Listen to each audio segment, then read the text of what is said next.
উত্তরের জনপদ কুড়িগ্রামে দিন দিন বাড়ছে প্রতিবন্ধীর সংখ্যা।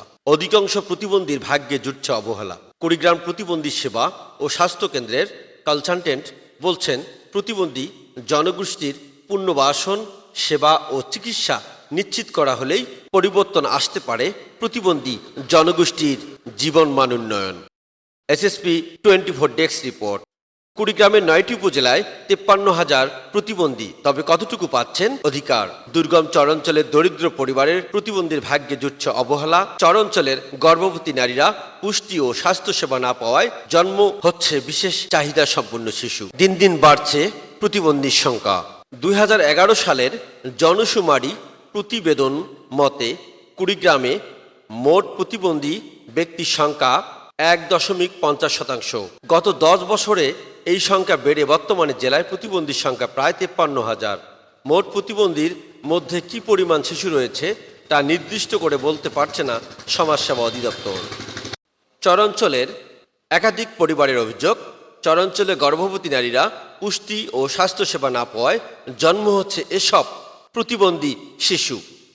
আমরা জন্ম থেকে প্রতিবন্ধী, আমার জায়গা টাকা কিছু নাই, বাড়িঘর নাই। আমার সরকারের কাছ থেকে দিন মজুরি করে, আর জায়গা জমিন নাই। 4টে ছেলে মিলে তা জায়গা জমিন নাই, ঘর দুয়ার নাই। স্বামী যতখানে কামাই করে আনে অতখানে খাই, ঘর দুয়ার নাই, মানুষের জায়গার থাকি। গর্ভবতী নারীরা পুষ্টি ও স্বাস্থ্যসেবা না পাওয়ায় দিন দিন বাড়ছে প্রতিবন্ধীর সংখ্যা, জানালেন নাগেশ্বরী উপজেলা স্বাস্থ্য ও পরিবার পরিকল্পনা কর্মকর্তা। রোগীর সংখ্যা, আমরা যখন প্রতিবন্ধীর কাগজপত্র সই করতে যাচ্ছি, আশঙ্কাজনক হারে প্রতিবন্ধীর সংখ্যা আমাদের কাছে ধরা পড়তেছে আর কি।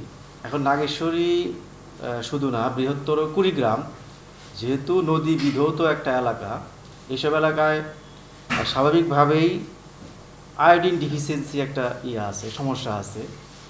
গর্ভকালীন কোনো সময়ে, বাচ্চা পেটে থাকার সময় যদি গর্ভবতী মহিলা আয়োডিনযুক্ত লবণ না খায়, যেহেতু এখানে আয়োডিনের ঘাটতি আছে, তো সেই ক্ষেত্রে হচ্ছে বাচ্চা প্রতিবন্ধী হতে পারে। আর যেহেতু এই এলাকার মানুষ একটু গরিব, পুষ্টিকর খাবার দাবার গ্রহণের ব্যাপারেও তাদের একটু আর্থিক অসচ্ছলতা আছে।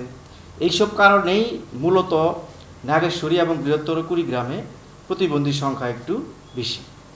প্রতিবন্ধী জনগোষ্ঠীর পুনর্বাসন, সেবা ও চিকিৎসা নিশ্চিত করা হলেই পরিবর্তন আসতে পারে। আচ্ছা, আমরা আসলে জানি যে প্রতিবন্ধীদের সংখ্যা কুড়িগ্রামে ইদানিং বৃদ্ধি পেয়েছে। এটা আসলে একদিনে বৃদ্ধি পায় নাই, এটা কিছু বেসিক কিছু কারণ আছে। আমরা প্রথমত বলি যে এটাকে কুড়িগ্রাম হচ্ছে আসলে পিছিয়ে পড়া জনগোষ্ঠীদের একটা শহর। তো সেক্ষেত্রে প্রতিবন্ধীর সংখ্যা বাড়ার যে কারণগুলো আমরা দেখেছি, তার মধ্যে প্রথম কারণ হচ্ছে এখানকার জনসচেতনতার যে অভাব। তারপরে হচ্ছে পুষ্টির অভাব, অপুষ্টিজনিত কারণে বিভিন্ন কারণে হচ্ছে বা প্রতিবন্ধী শিশুর জন্ম হয়, এবং দুর্ঘটনাজনিত কারণেও দেখা যায় প্রতিবন্ধী ব্যক্তির সংখ্যা বাড়তে থাকে। কোনটাকে প্রিভেন্ট করতে পারবো? প্রতিবন্ধীটা আটকাইতে পারবো হচ্ছে যেটা জন্মগতভাবে হয়ে আসে, সচেতনতা বাড়াইলে সেই জিনিসটাকে আমরা কমায় নিয়ে আসতে পারবো।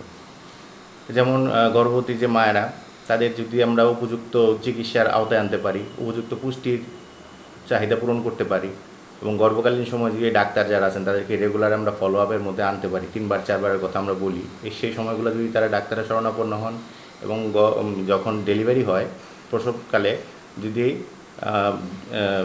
কোয়ালিফাইড কারো কাছে সে প্রসব করানো হয়, তাহলে দেখা যায় ঝুঁকির পরিমাণটা অনেক কমে যায়। এসব কারণেই আসলে সচেতনতার অভাব এবং সর্বোপরি অন্যান্য যে দুর্ঘটনাজনিত কারণ, এর কারণে প্রতিবন্ধিতার সংখ্যা কুড়িগ্রামে ইদানিং বৃদ্ধি পাচ্ছে।